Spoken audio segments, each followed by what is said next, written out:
Lars. 9. vaccine mangler jeg. Kan du hjælpe med det? Søren, du fik jo den 8. i går. Der skal altså gå mere end en dag mellem vacciner.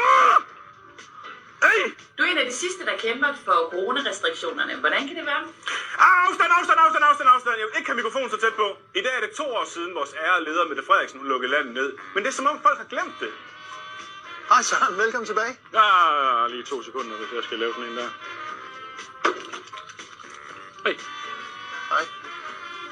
Prøv at se dig. Og så kan vi jo se, at på alt det, vi laver, det er bare... Jeg kan ikke se den graf, du snakker om! Søren, vil du ikke bare så komme herind? Jeg sidder kun og lytter på computeren. Altså folk accepterer slet ikke reglerne længere. Afstand! Satan, men der er 2 meter krav her i huset!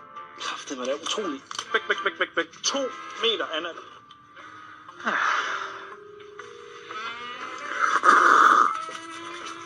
Hey, Emil. Hvad? Håndsprit. Beskyt nu dig selv og andre.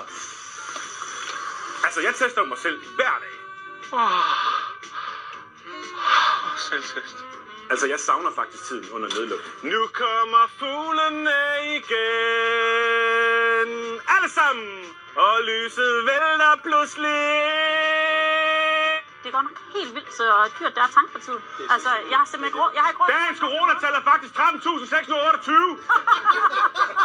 Jeg savner at være sammen hver for sig. Hver for sig! Nej, og ingen kø. Lukket. Altså, hvem skal man elske med i den her by for at få lov at få en hurtig test?